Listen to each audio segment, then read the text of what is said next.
Dead Pair Podcast is brought to you by Kolar Arms, America's competition shotgun, and is fueled by Fiocchi. Welcome to the Dead Pair Podcast, coming in hot with everything you want to hear about sporting clays. With your hosts, Jason Rambo. This is what I have to work with, everyone. And Sean Alley. Like I said, I was just thirsty. Often imitated, but never duplicated. It's the Dead Pair Podcast. It's showtime. Coming in hot. What's up there, Mr. Alley? How are you, my friend? Well, we're doing good. Speaking of hot, it got warm for a few days, and then just like usual, Ohio dove back down into the cold, crappy stuff. Yeah. I actually just got back shooting a Cardinal not too long ago. It was a little windy and a little cold out there. Yeah. You're fresh off, like literally like 2 hours ago, fresh off the course there at the Cardinal Center for the Cardinal Open. How was it? How was the shoot? Good. I wish Jake and them would turn the fans down a little bit because the wind was blowing a little stiffly today. Yeah. Luckily, we dropped the rain shower, so we didn't have the sprinklers on. But the targets were good, but the wind was making some of them kind of spicy. Yeah, I tell you what, you get on Score Chaser and look around, there's tournaments fired up everywhere. You know, Chad's out in Arizona. Gavin and Karen are all out there for the Arizona State.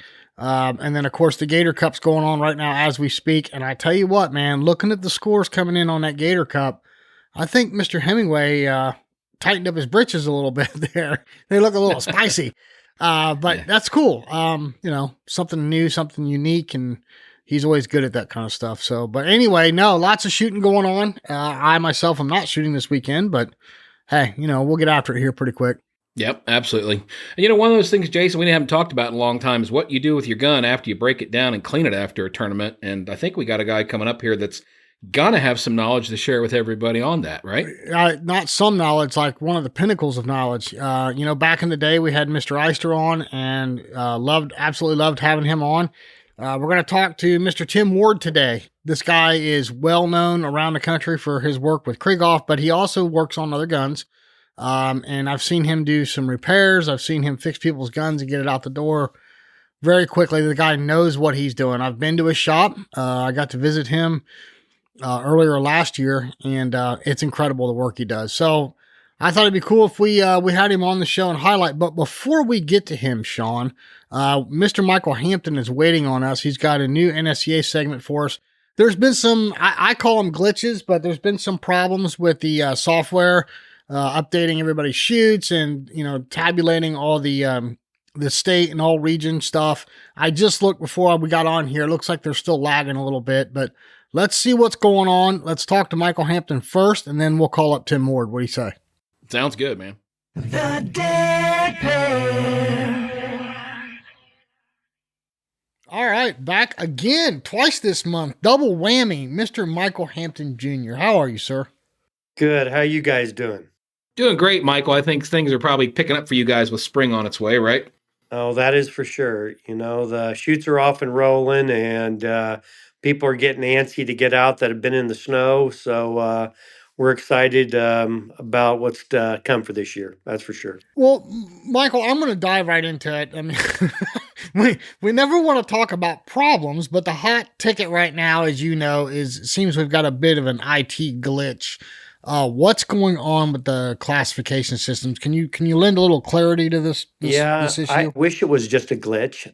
It's been more than that because we could fix a glitch pretty quick. But this was a lot more of issues that we had when we're moving E-class, the number of punches that are needed, and the sub-gauge classification having two separate and making sure that you're only one lower than your 12-gauge classification, your sub-gauge class, followed up by the people that have been downclassed, people that refuse the down classes, the people that have taken it, and you know it just compounded. It was just like a domino. One thing went wrong, the next thing, and we'd change. We'd get part of it fixed, and then this would break another part. Well, this would get thing, and you know, and we tested it in December, and everything was seeming to be okay. But once that live data went into it, it just started crumbling. And, you know, as I said, the IT team kept working on it. We'd have things fixed and we'd get big group of people situated and fixed. And then we go to the next group of people that had a different issue. We'd fix those. And then part of that broke the other group again. But, as of now, we've got it probably narrowed down about 95, 98% good. We're still dealing with some one-off issues, some oddball things. One of the things we've talked about before has always been about classification. Classification is not black and white in our world.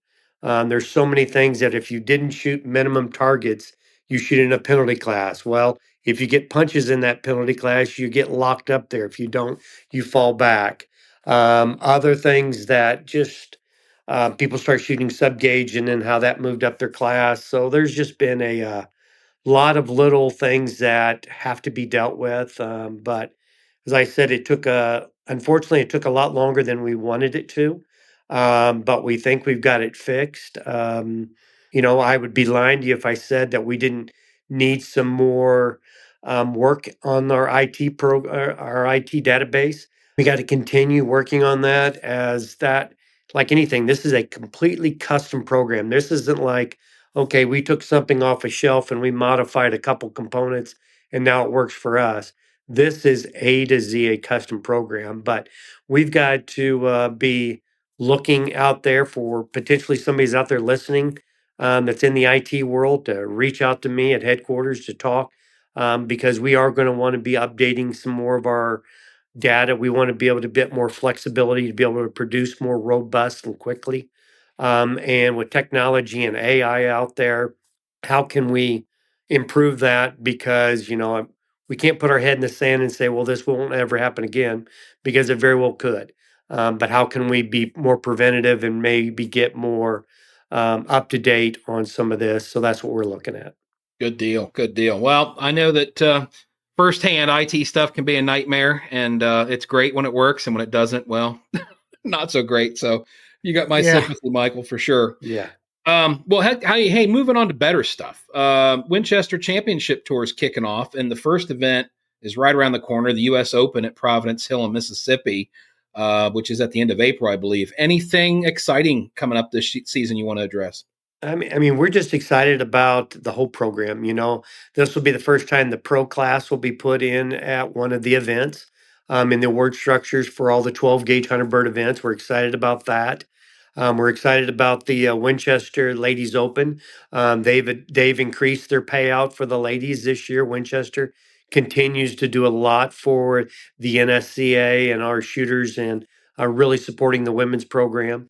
So we're just excited, to kick off the big thing, to kick off the tour, start the point race, who's going to be in the lead after the first big event. That's always some exciting stuff. And that kind of is how we're going to finish kind of that first quarter of the year and say, okay, now we're off and rolling. Now the next couple quarters are going to be gangbusters throughout the rest of the year. That's for sure.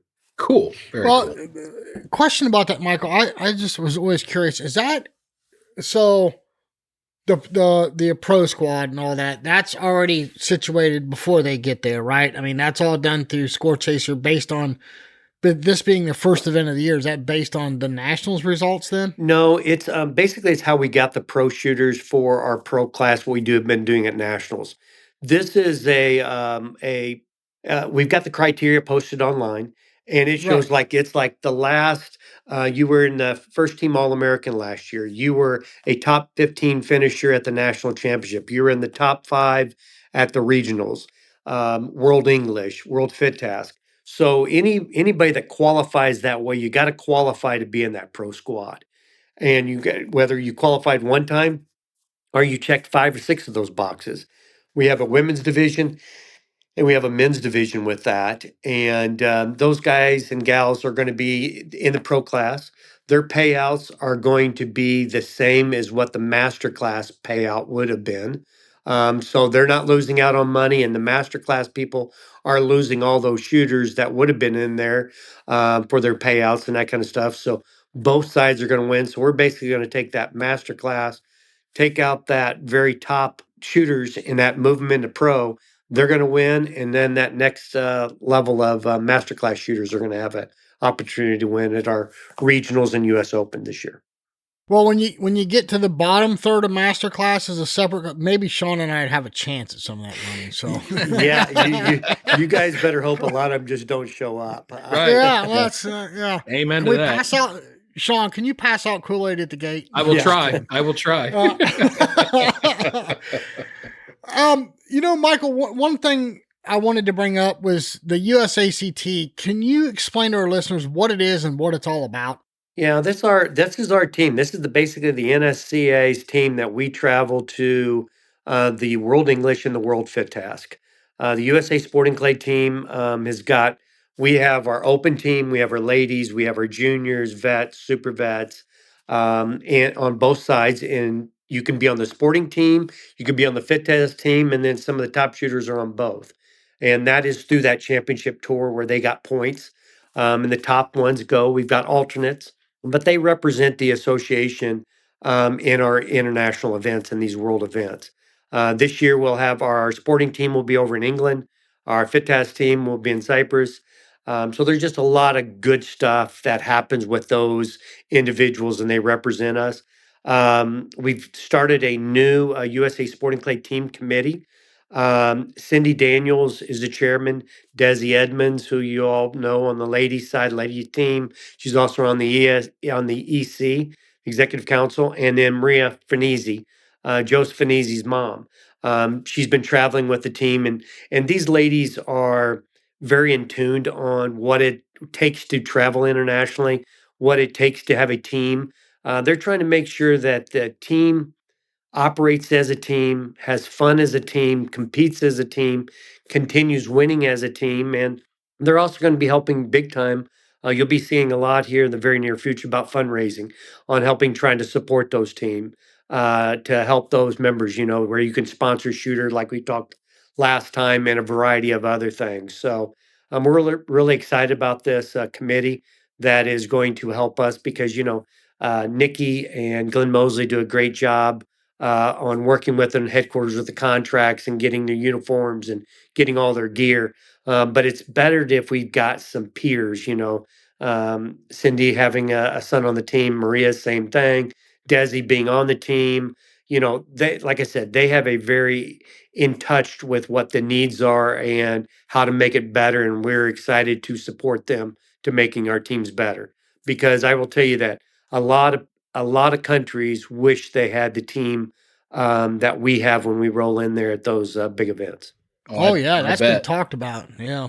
Gotcha. Hey, Michael, we've talked a few times in the past about the grant program you guys do for the states, and actually you guys are going to be expanding that this year. But I think you guys have some other grant opportunities out there, don't you? Yeah, we do. We've got a variety. We've got women's shooting grants. We've got our state shoot grants. We have our club grants. We have youth camps, a referee camp, fit task certifications. So, we've got a variety of ways that we try to support around the country to get these programs to continue to grow to try to help offset a little bit of the cost. We wish we had enough money to offset all the costs, but there's a variety of programs that are out there for our clubs and members and referees and youth shooters to get involved with. They just need to go out on our websites and take a look at those because the EC is trying to make sure that some of that marketing funds that we have are used the best way to get the most exposure. We're trying to use that endowment. I mean, I'm not endowment, but our marketing funds to help recruit and retain membership. So there's a variety of ways out there, and through all these different grants is how we're trying to do it. So please go out to our website, mynsca.com, and look out there for these different opportunities. Well, Michael, one last thing, just an update for you. We've got a bunch of submissions for the 5 NSCA memberships that you offered us to give away. I think we're going to run it because that episode that we released was kind of held for a week. I think we're going to run it for one more week. So maybe next time we get you on here, we'll draw those winners. So, but yeah, Michael, thank you so much. We appreciate every time you come on.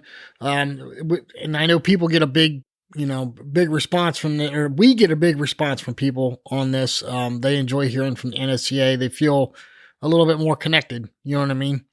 Yeah, I mean, I appreciate what you guys do because each time your show hits, Nikki and I'll get emails, and some people in the EC will get emails about something that we've talked about and wanting more information on, or this is great, or I didn't know about that. And so it's definitely working on getting the word out, trying to inform people, be better educated. The rumor mill is always interesting. You'll hear a story in the rumor and you're like, wait a minute, where'd that come from? Yeah. And it's always good to be able for us to be able to squash those and give them the facts and the data of really what's going on. And but it's really paying off. Like I said, we appreciate what you guys do. Well, thank you very much. And we appreciate everything the NSCA does for us. And, when I say us, I don't mean the podcast. I mean all of us as shooters. So, and then, like I said, it's awesome having you on. We've got a big response also. And, like I said, people feel more connected. They don't feel like they're in the dark so much and just, feeding a membership fee and not understanding what's happening. So greatly appreciate it, Michael. Look forward to talking to you again here in a couple weeks. And like I said, when you come on next time, we'll go ahead and draw those winners. That way it's announced right here on the show. Sounds great. Appreciate it, guys. Take care. Thanks, Michael. Hey everyone, each and every week you hear Sean and I brag about our sponsors, and it's not because they sponsor the show, it's because of their products and the unmatched customer support behind each and every single one of those products. We hope you're taking the time to investigate for yourself, try the products out, and see why we love them so much. Hey Toby Tomplay, you want to remind everyone who we're talking about? I'd love to, Jason. Kolar Arms, America's competition shotgun. Fiocchi USA. Here at the Dead Pair, we're fueled by Fiocchi. Ranger Performance Eyewear. See it further, see it faster, see it clearer with Ranger. Atlas Traps, America's finest clay target equipment. Rhino Chokes. For deadly patterns and knockdown power, choose Rhino. Long Range, the industry standard for trap release and target management systems. Taconic Distillery. After the tournament is over, it's time for one more shot with Taconic Distillery. Score Chaser, your shoots simplified. Clay Range Design Works, your one-stop shop for all your clay target needs. And now, back to the show.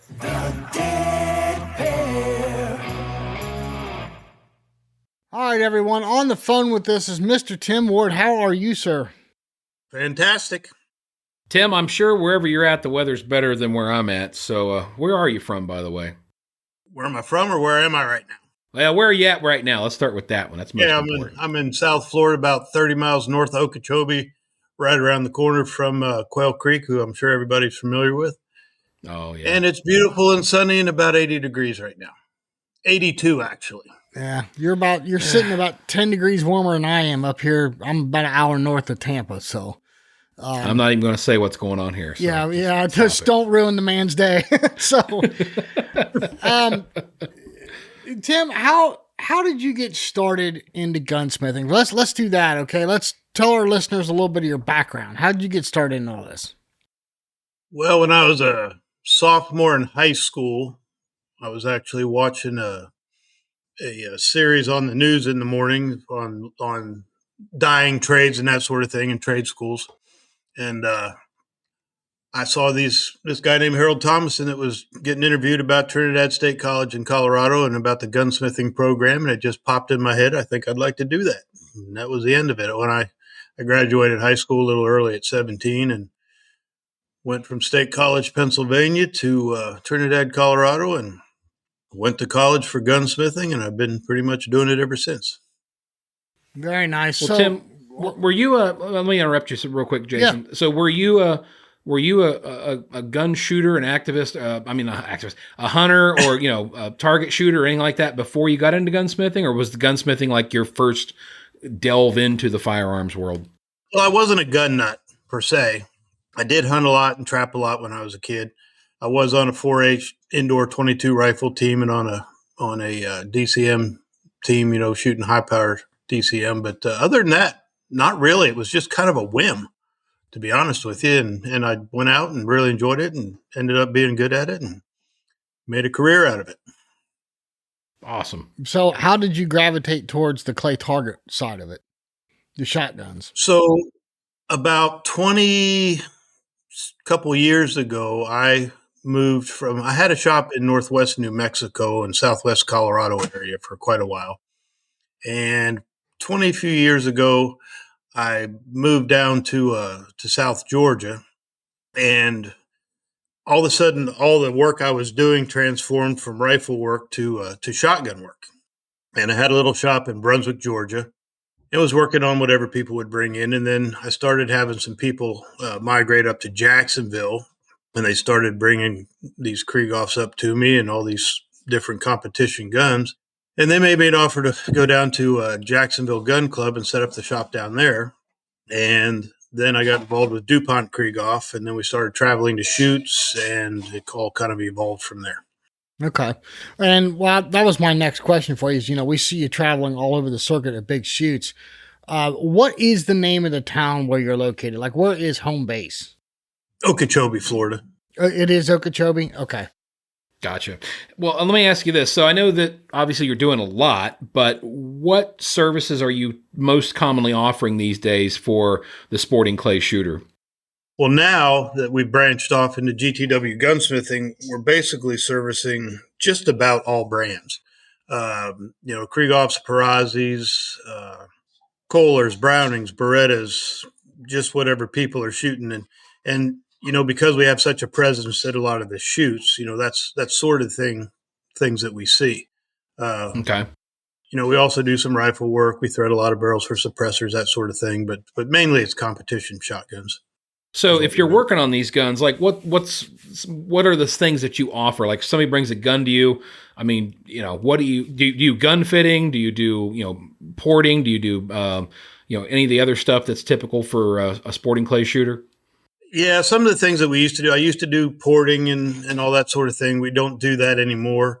I think there's companies that do that primarily, and they probably have better equipment than I do for doing that sort of thing. I don't do screw and chokes anymore. I used to, but I send most of that to Briley. Okay. But we do gun fitting. We, put on recoil pads. We do services on guns as far as, annual services and just general repairs. Gotcha. And, I was present and accounted for when you worked on Bruce's gun, and I was amazed just the work that you do and how much of it you do. I mean, I couldn't believe the amount of guns in your shop. But you also do some repairs. I know you repaired Malcolm's gun when he had a stock broke, and I couldn't even see where the repair was. It was incredible. Do you get a lot of that, or is that just sparsely here and there? No, we do a lot of it. And, we try to go to the shoots with the mindset that, this is it's work for me and a lot of other people, but we try to go with the mindset that this is a special time for people, especially in these spring shoots where you have guys that are getting out of the cold and they're coming down to Florida. They're spending a ton of money on travel expenses and hotels and a lot of money in entry fees and that sort of thing. And if one little thing goes wrong, it ruins their entire experience. Yeah. So, when Malcolm called me all in a fret and he says, my stock just broke, and I said, well, get out here to the house and let's get it fixed so you can be up and running in the morning. And a similar thing happened with Kevin DeMichael. Recently, he had a little mishap with his stock, and I went to look at a little crack that was developing, broke the whole ear off his stock. Oh, so I said, don't worry about it. Just come back in the morning. I'll glue it. I'll pin it. And, sometimes you can repair it to where you can't see it, and sometimes you can't, but most of the time we can. Yeah. But the mindset is, let's do what we can do to help these people, number one, have a good experience at the shoot in case they run into any trouble. And number two, make it more convenient to service their firearms when they have somebody there that's capable of doing it, so they can save on shipping and worrying about their gun getting lost in UPS or FedEx or something like that, bring it down here while you're there. They can schedule service with Leslie. She'll look at their shoot schedule and say, okay, we have a slot for you between your prelim and your sub gauge, whatever, on such and such a day. We'll get it worked in so it doesn't affect your shooting schedule. What would you, if you had to pick one thing, what would you say is the biggest amount of custom work that you do for people? Probably the stock fitting, and that gets into an odd little bit of a situation because, a lot of these beginning shooters and they're out there struggling and, having a hard time kind of getting dialed in on their gun. And people will say, take it to Tim or take it to somebody, and get that stock fit to you. It doesn't fit you correctly. And then you have somebody come in that really doesn't know how to mount the gun. They haven't had enough instruction or anything to really know what they're doing. So we've kind of set a policy now that we really don't like to do gun fittings for people that are, unless they're at least a B-class shooter. So we know they've had a little time behind the gun, and they can mount it correctly twice, twice in a row, per se. But, so we do some of that. I don't do custom stock work anymore. I don't build stocks. That's probably the first 10 years of my career I built custom rifles, but I just don't have time to do that anymore. Yeah. So as far as custom work, that's pretty much what we do. We do a lot of refinishing, rebluing, and refinishing stocks, but we typically try to save that for the off season, when we're not traveling around so much. Right. Gotcha. Well, if I can, I want to go back because that was one of my questions I was going to ask you. I mean, we've talked about it till we're blue in the face, and Jason and I are both firm believers that if you're a new shooter, it's very important to try to figure out how to get your gun mounted properly. But stock fitting overall is so important because basically, if the gun's not shooting where you're looking, you're really kind of fighting yourself, right? You're out of luck, right? Yeah. So let's talk about a guy or a gal that's gotten into the sport. They've overcome the beginning hump. They know how to mount the gun correctly and all that. And let's say their next step is, okay, I'm gonna move up from this Beretta Auto, and I'm actually going to invest some coin into a nice over-under. So they go out, they buy a brand new over-under, they come to you. What's that conversation look like, and what kind of things are you going to talk to them about as far as why it's important to get that gun fitted correctly, and what are some of the things you have to do to kind of get it fitted for them? Okay, so the first thing I'll have them do, and we do the beginning stages of it, we typically do that in the shop. So we'll have them mount the gun. I'll look down the barrel like you see people do, see how it's lined up with their pupil. But what I found is, there's a lot of people that have different gun mounts that shoot very, very well. If you look at guys like Joe Finizzi, he's not getting his head way down into the stock. So, if he mounts the gun and you look at it, his eye might be an inch above the rib or two, So that's kind of the preliminary thing. We try to get them sort of lined up, get their pupil in the same zip code with the rib and that sort of thing. And look at the pitch, make sure that the pitch fits their pocket correctly so that the gun's not kicking them in the face, things like that, or bruising their shoulder. But once we kind of get them close, and it's really kind of amazing. I don't really think you can do a proper gun fit until you actually go to the pattern board. And I have the shooter pattern a gun maybe in a little different way than other people, but it seems to be very effective. And I've also spent some time with Rich Colo, kind of integrating his eye dominance theories in with the patterning that we do. And we found that it's kind of parallel as to what we're trying to accomplish. But when I take someone to the pattern board, I don't put a dot on the pattern board and say, shoot the dot, because then you're shooting out of a very static environment. And that's not what we're doing. We're shooting at moving objects. So I kind of do it in two different planes. So I'll typically like to use a grease board, and I'll get the board all greased up, and I'll just draw a horizontal line with the edge of the grease roller across the board. And I'll say, just don't look at the barrel, just look at the line, and you can go right to left to right. I don't care which direction you're moving, and I don't care where you hit, as far as left or right on the pattern board. All I'm looking is for up and down right now. So when they're moving the gun, looking at that line, they come across, squeeze the trigger. If it's shooting a little high, then I adjust the comb down. If it's shooting a little low, I can raise it up. And so we'll do that until they're shooting whatever percentage of pattern they want to, whether it's, if they're a skeet shooter, they might want 50-50. If it's a sporting clay shooter, they may want 60-40 or something like that. If it's a trap shooter, they might want 70-30 or 80-20. So once we get the elevation correct, then we'll draw a vertical line. And I typically have them start low and then come up on the pattern board so that the rib's not all in your face. When I say just look at the line and come up and squeeze the trigger, and I tell them at that point, I don't care if you hit on the bottom of the pattern board or the top, we're looking for left and right at this point. And then we can adjust the comb accordingly. But I want them moving the gun. It's the way you shoot clay birds, and it keeps you from flinching so much when you're just trying to aim at a target.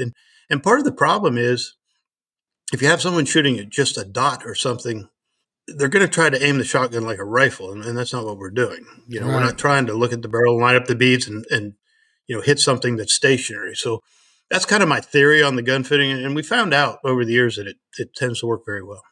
That's awesome, and that's a great explanation. And Jason, you got anything more on that? Yeah, not with that, because you just told me something that nobody I know of does. I mean, maybe there are coaches out there that do it, but I've never heard. That's awesome. Yeah, no, that was really cool. And something that's kind of interesting about that is, number one, it also shows a person that if you lose a bunch of weight or gain a bunch of weight or something like that, you need to make some minor adjustments to your sock. They're capable of going out and doing it on their own. The other thing that's really interesting, which is kind of why I use that method, is if you have a guy point the gun at you and you look down the barrel and get it lined up perfectly with his pupil. Okay. And then you go out and take it to the pattern board and go through the method that I just described, and you move the comb some, then have him do the same thing. And what you'll find is it's not necessarily always lined right up with his pupil. And that kind of gets into the theories that Rich Colo has about, center right, center left, eye dominance, that sort of thing. And it's really interesting stuff. But to really get dialed in perfectly, you really need to go to the pattern board and see where it's shooting compared to where you're looking. Yeah, I know. I've struggled. Yeah, I struggled a lot with that. Like my gun was all set up and everything hunky dory, and I was nailing stuff, and then I lost weight, and then I made an adjustment, and then I gained weight, and then I lost some weight, and I just, I've been yo-yoing here lately, and trust me, it shows. I mean, I shot the Florida Challenge, Art Lavely, and I shot with him, and he's like, dude, you were over everything you're missing, you're over top of, and he's like, you need to get that comb down, and I'm like, I'm not touching it until somebody else that knows what they're looking at touches it. So, one of the things I want to talk about, Tim, is I've seen this a million times. I mean, you've got a guy that dad or grandpa or whoever got him or her started. This is the way they've always cleaned the gun, and they end up missing something. And you know what I'm talking about. There's common mistakes or whatever. Can you give the listeners the basics on cleaning an over under and an auto as far as the critical areas that maybe get missed or not enough attention to? Like what are the common things that you see as far as regular maintenance? One of the most critical things that people don't pay attention to so much is cleaning their chokes in two ways, the inside and the outside. So, of course, we do a lot of stuck choke removal at shoots. You always see me sitting there with my propane torch, heating up the barrels and trying to get those chokes unstuck. So, take them out every time after you get done shooting. Just wipe them off, oil them up, especially if you're out in the rain or something. And I have an interesting story about it. I had a gentleman send me a gun one time. It was a K80. And he said, my bottom barrel is shooting a foot high and to the left. And it was a skeet gun. It had 2 skeet chokes in it. And I, before I ever do anything to them, I'll take them to the pattern board, and get on a rest and actually pattern the barrels to regulate the barrels, and that's when you are shooting it like a rifle. And sure enough, his bottom barrel was a foot high and to the left. And I thought, I wonder if there's something wrong. And the top barrel shot just exactly where it should. So I said, I wonder if there's something wrong with the choke. So I swapped the chokes around. And it was the exact opposite. But the bottom barrel choke, when I shot a pattern at 20 yards that was probably, 12 inches in diameter. and the top barrel shot a nice, beautiful, 30-inch, 36, yeah. There was so much plastic buildup in his choke and carbon buildup. I went in there with a little tool and scraped most of it out. Then went in there with the brush and brushed it all out, got the choke totally clean, went out and shot it and shot perfect. So one of the things about choke tubes is that constriction is constriction, whether it's going over plastic or carbon, or whether it's going across steel. So if your bore is 730, 731, and you're shooting a skeet choke, which is 5,000 constriction. But even if you have plastic buildup in your choke and it's got 25,000 constriction, then you're shooting IMOD, but it's not very consistent. So cleaning the inside of your chokes is a big one. And especially on ported chokes, you see that quite a bit. As far as over and unders go, I think the biggest thing is, if you're leaving the gun together and it's in a gun sleeve or something like that, just make sure it's all oiled down and everything. But when you take the gun apart, wipe the old grease off, get all that crap out of there, because grease attracts dirt and grime. And, you've all seen the monoblocks that are all galled up, because a little pebble or a little piece of sand got in there and it just tears them up. Yeah. As soon as you feel something gritty like that, just pop the barrels off and wipe that down, put some fresh grease on there and start over, and wipe the inside of the receiver out as well. And then, grease up on the contact point. So on your forend iron, where it contacts the receiver, you want to have some grease on there. You want to have grease on the side of your monoblocks. And depending on the lockup system, it's always good to put a little bit of grease wherever the locking lugs lock up, whether it's on the bottom or like a Krieghoff on top, or, things like that. As far as the automatics go, probably the biggest things is get those gas ports, keep them clean and keep the pistons clean and that sort of thing. Most of the automatics you see out there now in competition are the A400s, great reliable gun, but, we'll get them into clean and you can hardly get the piston out of the barrel. It's so carboned up.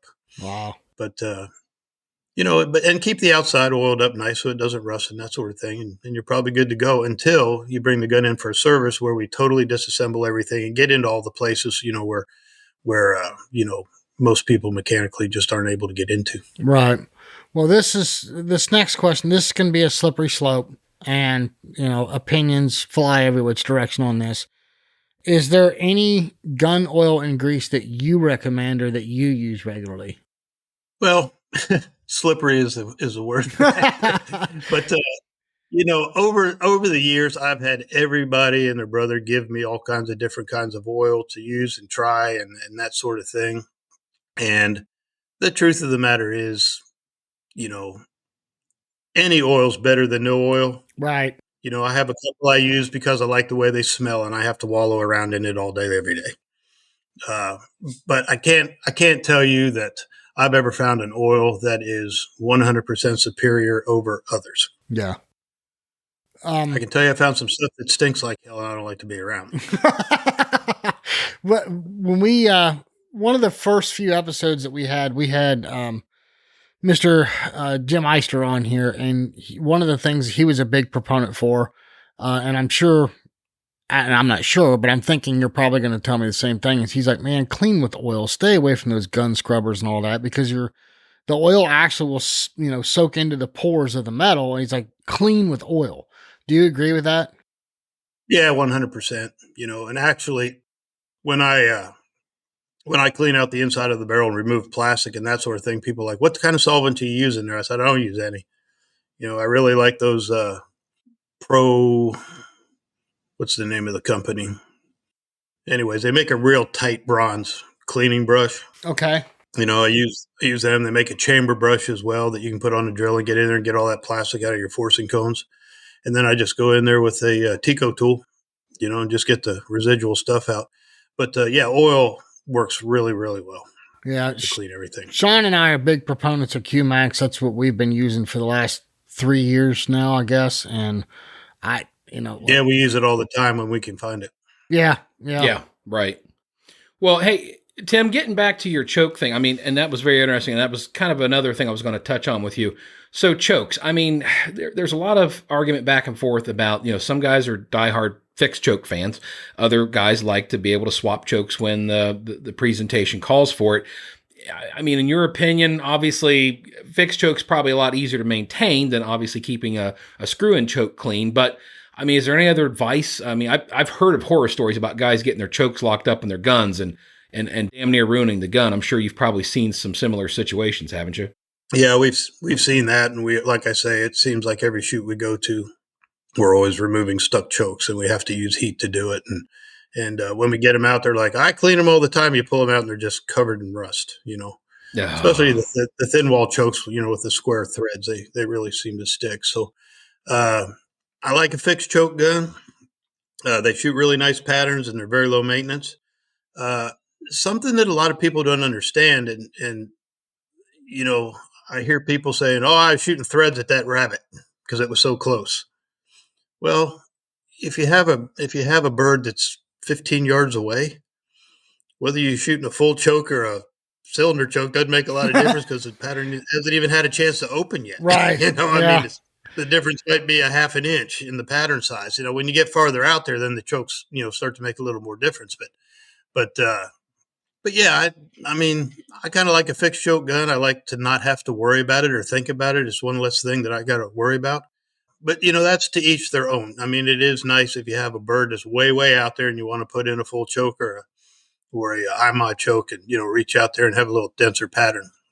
That's a good thing. But and if you're a beginning shooter and you don't mind chipping a lot of birds, maybe go with a little more open pattern until you get it figured out. Yeah. Okay. But there's a lot of really, really good shooters out there that shoot really tight chokes because they like to see them just ink dot. There's also some really good shooters out there that shoot a lot of open choke.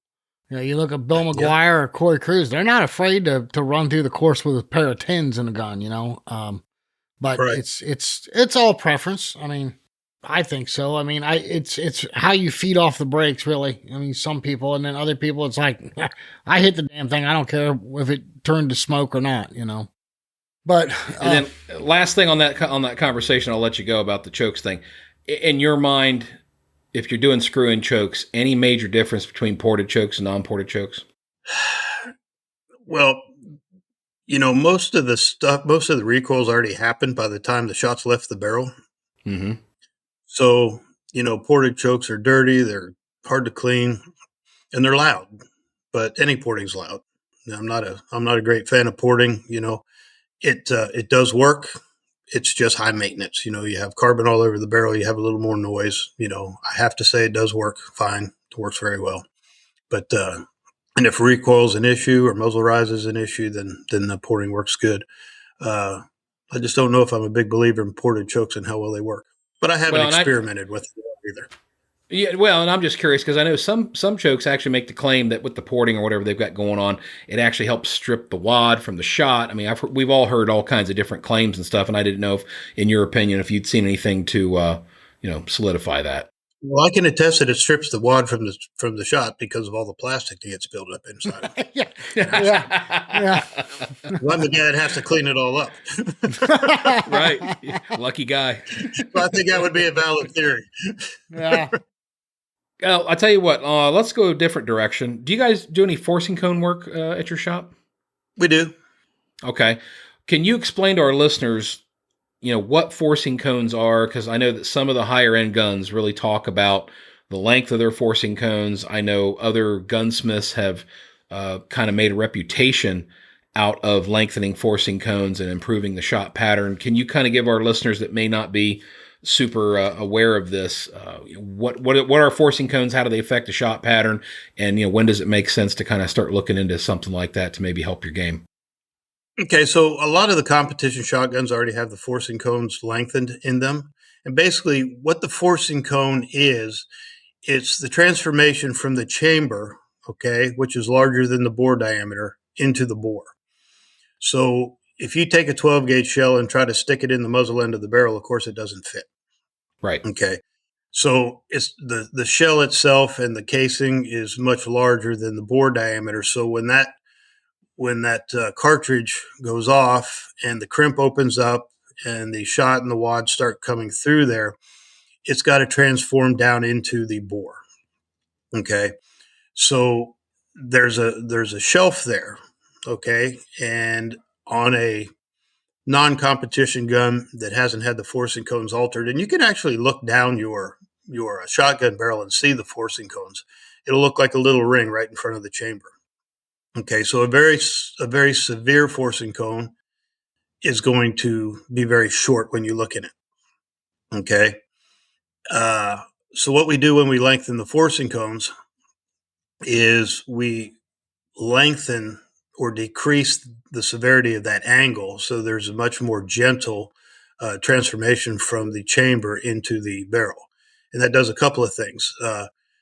If it's much more general, there should be less shot deformation. So if your shot's nice and round going out the barrel, it's obviously going to fly and give you, fly better and give you a more consistent pattern. Where if you had a bunch of flatter shot, or pellets that got flattened. So if all the pellets on the outside of your shot cup were flattened on the edge, those pellets aren't going to fly as straight as a nice round one. So the lengthened forcing cones will produce a better, more uniform pattern as you get out there.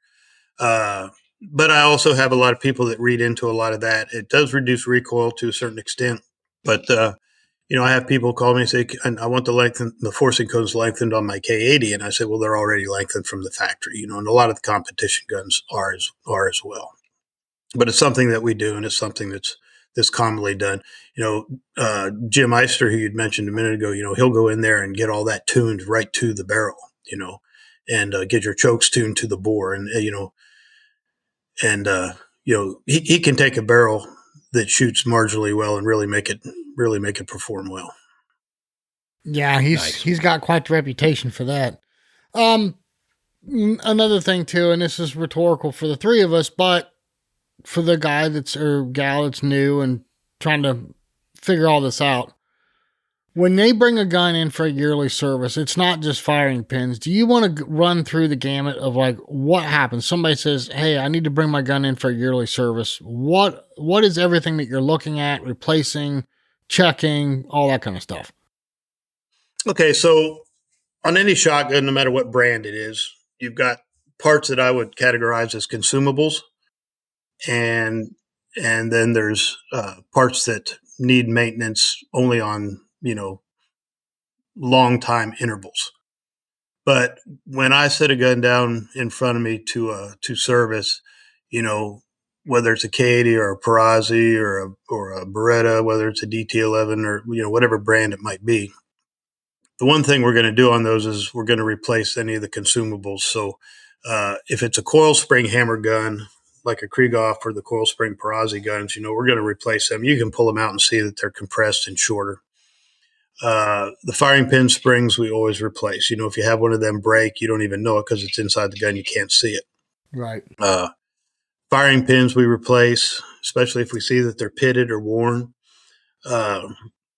So, we replace all those little springs just to circumvent something happening down the road. Just because the spring is okay, that when it hits my bench doesn't mean it's not going to break 2,000 rounds from now. Right, so, right. And we're talking about doing service in 20 or 25,000 round intervals.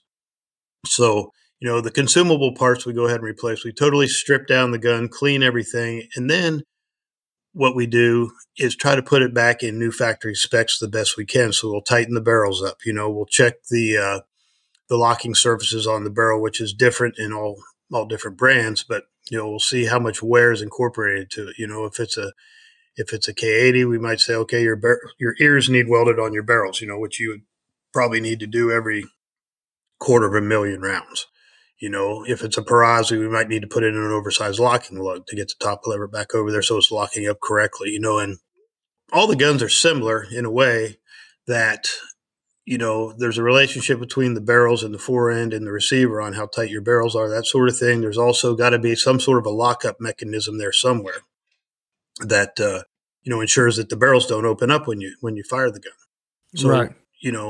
After we got done taking everything apart, cleaning everything, replacing all the springs and consumable parts, then, if there's any other maintenance that needs to be done to extend the longevity of the gun, then we go ahead and recommend that you do that as well. And we're talking about guns that, and you guys are aware of this, but a lot of people that aren't, they're going to be shooting, millions of rounds through the gun over its lifetime if they keep it that long, and, right. And when I tell people, service this gun every 20 or 25,000 rounds, they're like, who the hell would shoot 25,000 rounds out of a gun ever? I said, well, these guys do it every year. Yeah. Yeah. Right. Yeah. Between tournament rounds and practice, you can about bank on it. If you're going to, a couple handfuls of tournaments through the year and you're serious about competing and practicing, you're going to burn every bit of 25,000 rounds a year. So, right. So, it's a maintenance kind of thing. And, the service we try to provide when we go to a shoot is to provide that so that they get through the year without having any trouble. And a lot of it's, just preventative maintenance. It's like nothing's broken yet, but I don't want it to break a month from now after I see you. So if it needs replaced, replace it. So that led me to my next question, which is two parts. So the higher end guns, let's just say anything above, $5,000-$6,000, Kolar, Krieghoff, Perazzi, Blaser, name your favorite. For that category of guns, when should people come see you? And then for everything below that, when should people come see you for a yearly maintenance or for an annual maintenance? Is there So not really, it's not as much time as it is shells. Any of the hiring guns, like you mentioned, they're built and engineered to last. So we recommend it every 20 or 25,000 rounds, something that's maybe a little lower grade than that, like let's say a 680 series Beretta or a Browning Satori, something like that, maybe every 10,000 rounds, 15,000 rounds, they're just not built to the tolerances and that sort of thing that the really higher end guns are. And, if you're lucky enough to live by a competent gunsmith that you can shoot one till it breaks and then run down the street and get it worked on, then that's great. And if not, then you probably ought to have it looked at, pretty often. But, you also have to understand, and you guys know this, but the guys that are shooting the 680 series Beretta or the Browning Satoris, which are a great gun, they're typically not the guys that are shooting tournaments all year long. They're the casual shooter. Hey, Jack Links is in my neighborhood. I'm going to go shoot with the big boys this weekend, Yeah. Mm-hmm. And that's also entry level stuff, and then once they get into it and they start having problems, then they understand, I'm going to have to go to a little better equipment to get through this. Yeah, and Sean's got a question for you on that, but before that, Sean, hold on one second. The other thing too is autos. Now that's a whole different beast. I understand that, but how long before they need to come see you? If they're doing due diligence on their own to kind of clean the gun, then, if they're cleaning all the carbon out of the gas systems and actually popping the trigger groups out and blowing them out and oiling them up and doing that sort of thing, maybe about the same amount of time, probably in a 15 or 20,000 round deal. If they're not, then, it's going to be much sooner than that. Right. Because there's a lot going on in a gas gun or a recoil gun. Yeah, right. Exactly. Yeah. So most of that stuff's blowing out the end of the barrel, and then over and under. Right. But, it's all going all through the gun in an auto. Right. Absolutely. Well, that brings me to our next question, and something that gets talked about all the time. So when you're starting to talk about higher end guns, and again, like what Jason said, your Kolars, your Kriegoffs, your Perazzis, and all that stuff, a lot of people that get into the sport are kind of shocked, obviously sticker shock, at the cost of what some of these guns go for. So the $1 million question is, are they worth the money? And I guess if you could kind of summarize in your opinion, when is it the right time? Somebody started in the sport, they got an A400, maybe they got a Browning 725 or a 680 series Beretta, and now they're really starting to think about getting that Kriegoff. They're starting to think about getting that Perazzi. What makes it worthwhile for them, or I guess what's the conversation you have when you feel somebody's ready to move up to that top tier? Well, when they're committed that this is what I'm going to do, this is either my hobby or I'm passionate about it and I want to do it and I don't want to run into any trouble. I want to go enjoy myself and just, shoot the ever living heck out of it and go practice a lot. There's not a lot of people that go shoot a couple thousand rounds a week practicing that don't shoot tournaments. Right. Right. So I would say time to take that big step is when you're saying, all right, I'm going to shoot, let's say 10 tournaments this year. And it's going to cost me an average of $5,000 a tournament by the time I get done traveling and ammo and entry fees and that sort of thing. And do I want a piece of equipment, that's going to stand up to that? Right. Gotcha. Well, Sean and I are big proponents of Kolar. We hope that when they decide to buy their, forever gun, it is a Kolar. But there's nothing wrong with any of the lower cost guns. I just think that, like you were saying, it's, that's when you're going to see a big difference is that longevity in the gun. I never forget before Dad passed the gunsmith told him, he's like, look, I've rebuilt this thing 4 times in the last 6 months. You're going to have to step up to another gun because the amount of volume you put through it. So that was something I learned a long time ago, but sticker shock is one thing, but at the same time, you buy it right the first time and it'll last you forever as long as you take care of it, right? Yeah, and something else about that is when you're talking about, a Kolar or Perazzi or a Kriegoff or whatever, there's Kriegoffs out there that people are shooting every week that are 40 years old. Yeah. There's never a point where we can't rebuild something to keep it going. on any of the higher end guns. I mean, the 680 series Beretta were kind of designed to be rebuilt. They make oversized locking lugs, oversized hinge pins, oversized everything. But there's a certain time where it's just done. Yeah.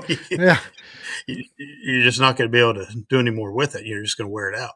But yeah, the higher end guns, even when the last oversized part's been fit and you've shot 500,000 rounds through it and it's rattling around, we can still go back in and rebuild, barrels and rebuild this and go right back to ground zero and start out with, mechanically or basically a brand new gun.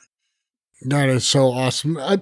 Tim, can people ship you their firearms, like if they're out of state, or do you have FFL and all that in order to be able to do that? Yeah, sure. We do that every day. Okay. Yeah, they come in UPS every day. So now I'm going to put your information down in the bottom of the podcast description so it's easy to find, but can you tell us the best way to get a hold of you? Well, the best way to get a hold of me is, if you put my cell number on there, is 863-447-4006. We have a website. I don't look at it much. I'm not real techno geek on that stuff. Kirsten Sales handles most of that. So if you need to get a hold of me, either email me at gtwgunsmithing@gmail.com or give me a phone call. If you want to schedule service, the best thing to do is call Leslie. She schedules all my time, all my service. So basically, I just get up in the morning and do what she tells me to. So if you just want to bypass me and get to her, her number is 772-643-1183. Awesome. Well, I'll make sure and put both those down there. But that's the other cool thing too, because you do travel a lot of the circuit. So if somebody's in, Ohio or somebody's in, Illinois or something like that, most likely there's going to be a shoot that you're going to where they can stop and drop it off to you, right? Yeah, sure. But the best thing to do is if you're going to be at a shoot where we are going to be and you want some kind of service done, whether it's, an annual service or just a cleaning, or you want your sights changed, whatever the case may be, trigger work, call Leslie ahead of time. And, all you have to do is look at your shoot schedule from Score Chaser, and she'll know, okay, Tim he needs an hour with your gun, or he needs 2 hours with your gun. And here's where you have a slot to where you're not shooting for 2 hours. So at 2:00 on Wednesday, drop it off and we'll give it back to you at 5:00 or the next morning before you shoot at 8:30 or whatever the case may be. And then, that's why you never see me outside that damn trailer. It's because, I'm like, what's the next one? And she hands it to me. So, and it works very well, works real well that way. So call in advance and then you're guaranteed a slot and we get you taken care of. Yeah. I like going and visiting Sean because he cooks brisket as good as you do. You believe that? Oh, yeah. That's a good brisket then. Yeah. Ever since Sean got his Rec Tech, I don't know how much money that man spent in groceries perfecting his brisket, but I'm going to tell you what, it's pretty good. And then I went to Tim's and he's like, oh, you got to try some of this. And I'm like, can I just stay here? How much more of that you got, Tim? So, but I appreciate you having me down. And ever since then, I've been trying to get caught up with you. So I appreciate you spending some time. I mean, I know if I know you're probably just came in for a few minutes to do this and go right back out in the shop. Another 3 hours. Well, 2 now. No, I told Leslie after I was there, I come in from the shop at 8:00 every night. So wow. Well, thank you, unless Tim. I'm bigger to stay. Right.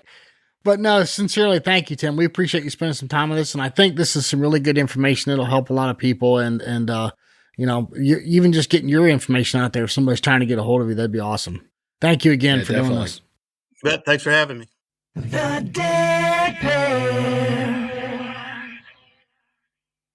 Well, Jason, I tell you what, it's been quite a while since we've had a gunsmith or a person of Tim's caliber, no pun intended, on the show. And you know what? That was a lot of great information. Hopefully our listeners got a lot out of it.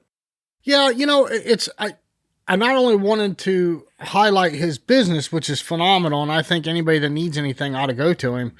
But I also wanted to get a little knowledge. Maybe you don't need any work done, but let's get something out of the guy that we can use on a weekly basis, right? And man, he had great advice for, I don't care if you got an over-under or an automatic. I mean, he laid it down there, what needs to be done. Well, none of these things are cheap. And I mean, I think it's just behooves everybody. If you can take better care of your gun and make it last longer, make it operate better, why not? Yeah, agreed. I cannot agree more. I mean, you have to take care of it, right? It's an investment. And we run, especially in a sporting game, whether you're practicing or competing, we run a lot of rounds through our guns. So, got to take care of what takes care of you, right? That's exactly right. But before that, we had Mr. Michael Hampton on. Sean, these computer problems, dude, me, my ultimate fix for anything wrong with the computer is a sledgehammer. So I know there's been a lot of grumbling online. I've seen it myself, and I've been frustrated too, because kind of wanting to see where I'm at and how things are stacking up. And I get it.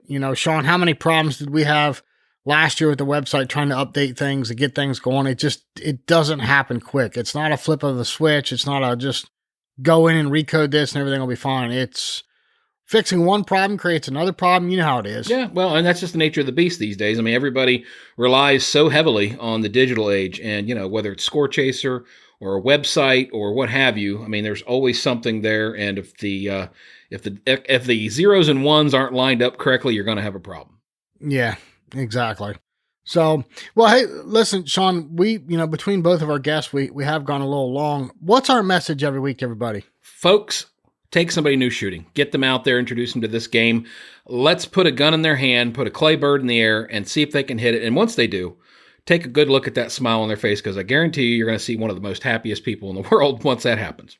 Yeah, absolutely. And Sean and I have, we've been teasing everybody the last couple episodes about a series we're going to get started.